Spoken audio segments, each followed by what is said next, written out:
कल दोस्तों आपने ना बहुत सारे क्रिएटर्स की वीडियोस देखी होगी जो कि ये बोलते हैं भाई 30-40 लाख लगाओ आपको कोई भी वीजा मिले और इन देशों में आ जाओ, जो कि मैं आपको दिखा रही हूँ।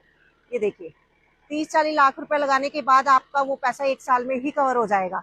ऐसा बहुत से क्रिएटर्स बोलते हैं दोस्तों, और फिर क्या होता है ना, जो टीनेजर्स होते हैं ना वो इस बात को बड़ी सीरियसली ले लेते हैं। पर दोस्तों आज मैं ना आपको रियलिटी बता देती हूँ। स्टूडेंट वीजा पर भाई अगर आप लोग आते हो ना तो आप 1 साल में ये सब कुछ नहीं कर सकते, क्योंकि लीगली आपको एक हफ्ते में 20 से 25 घंटे काम करने की परमिशन होती है। अब जरा रियलिटी सुनो, मैं न्यूयॉर्क सिटी में रहती हूँ। अब अगर आप यहाँ पर न्यूयॉर्क सिटी में किसी भी बोरो में आ रहे हो, ब्रुकलिन, क्वींस, मैनहट्टन, तो यहाँ की रियलिटी क्या है भाई, यहाँ पर अगर आप कोई रूम रेंट पर लेते हो वो भी शेयरिंग में, तो उसकी जो कॉस्ट है $800 से स्टार्ट होती है। ग्रोसरी आप महीने की लगा लो $400 तो आपका मिनिमम स्पेंड हो ही जाता है। और अगर आपने यूज कार ली है उसका इंश्योरेंस, गैस का खर्चा, वो भी $400 तक लगा लो। तो दोस्तों टोटल हो गया $1600, राइट, जिसमें अभी मैंने हेल्थ इंश्योरेंस की बात तो की ही नहीं। और अगर आप यहाँ पर मतलब कमाते हो तो बेसिक जो सैलरी है वो नॉर्मली 2500 से $3000 तक है, वो भी फुल टाइम अगर आप जॉब करते हो। तो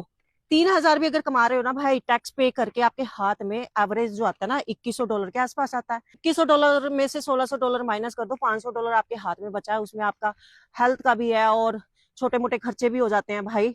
तो ये जो लोग बोल रहे हैं ना भाई स्टूडेंट वीजा पर भी आकर आप 1 साल में अपना ये सारा लोन वोन चुका देते हो, भाई स्टूडेंट वीजा पर तो अगर आते हो ना तो महीने का आप $1300-1400 बना पाते हो। न्यूयॉर्क सिटी की बात कर रही हूँ, और स्टेट्स का तो छोड़ ही दो जहां पर बेसिक वेज ही बहुत कम है। न्यूयॉर्क सिटी होगी या कैलिफोर्निया होगी, यहाँ फिर भी comparatively to other states like Texas, Florida, यहाँ पर फिर भी बेसिक जो सैलरी है वो उन स्टेट से ज्यादा है। अगर मैं स्टूडेंट वीजा की बात करूँ ना, स्टूडेंट वीजा पर आप आते हो और हफ्ते में 20-25 घंटे काम कर रहे हो तो महीने के आप दोस्तों $1300-1400 कमा पाते हो। और आप देख लो, अब $1300-1400 और एक्सपेंडिचर जो मैंने बताया था $1600, ये मिनिमम है। तो इतना आप कमा नहीं रहे हो जितना आपका बेसिक नीड के लिए यहाँ पर खर्चे है।